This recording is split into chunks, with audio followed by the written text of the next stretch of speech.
বাংলাদেশ দিন দিন পিছিয়ে পড়ার কারণ একটাই, বাংলাদেশের শিক্ষা ব্যবস্থা। বর্তমানে এসএসসি পরীক্ষার্থীদের সাথে যা হচ্ছে পুরো ভিডিও দেখলে জানতে পারবা। দেখো, আমাদের দেশের পাশে যে একটি দেশ ভারতকে আমরা ঘৃণা করি। ভারত একটি হিন্দু রাষ্ট্র, কিন্তু সেই দেশে যে শিক্ষার মান সেটা তুমি জানলে অবাক হবা।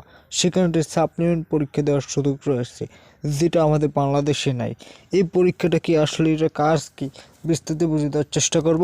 ভিডিও আপনাকে সম্পূর্ণ দেখো, আমাদের দেশে একটি আইন, এসএসসিতে ফেল করলে বা এসএসসি লেভেলে ফেল করলে পরের বছর পরীক্ষা দিয়ে উত্তীর্ণ হয়ে তারপর তোমাকে পাশ করতে হবে, মানে অন্যটা বিশ্ববিদ্যালয়ে ভর্তি হতে হবে বা কলেজে ভর্তি হতে হবে, এই নিয়মটা। কিন্তু তুমি দেখো, এই পরীক্ষাটা দিতে কিন্তু 1 বছর। তুমি এখন এসএসসি পরীক্ষা দিয়েছো, সামনের বছর 2025 সালে তোমার যারা জুনিয়র ছোটো ভাই তাদের সাথে পরীক্ষা দিয়ে তোমাকে অনার্সে ভর্তি হতে হবে। এটা খুব একটা লজ্জাজনক।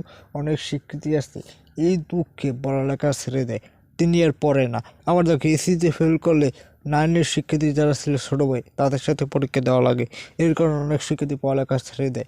আমাদের সেটা আইন দিয়ে রাখছে বোর্ড সায়েন্স, সেটা কিন্তু ভারতের নাই। কিন্তু এই বোর্ড সায়েন্সে কয়জনের রেজাল্ট পরিবর্তন হয় দেখো। এসিতে 8 লাখ শিক্ষার্থীর মতো বোর্ড সায়েন্স করছে, সেখানে বোর্ড সায়েন্সের রেজাল্ট চেঞ্জ হয়েছে মাত্র 2 থেকে 3 হাজার। আল্লাহ বুঝতে পারছো কোথায় রয়েছে 8 লাখ, কোথায় 3 হাজার। এইরকম বাংলাদেশের শিক্ষা ব্যবস্থা। দেখো, ভারতবর্ষের সাপ্লিমেন্ট পরীক্ষা হলো, তুমি যদি ফেল করো 2 মাসের মধ্যে, তোমার খাতাগুলো তো দেখা হয়, রেজাল্টটা প্রকাশ হয় 2 মাসের মধ্যেই। সেই রেজাল্টটা প্রকাশ করার সাথে সাথে তারা সাপ্লিমেন্ট পরীক্ষার একটি সাজেশন দেওয়া হয়।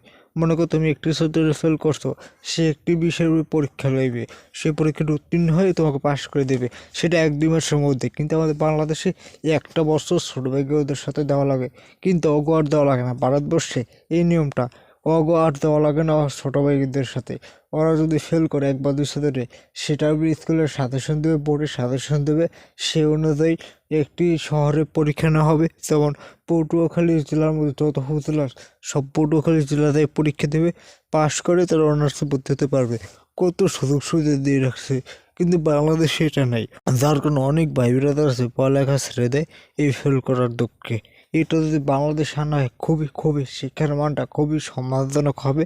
আর এই আগের বাগর বই বাদ দিয়ে সুন্দর করে বই লেখা হোক।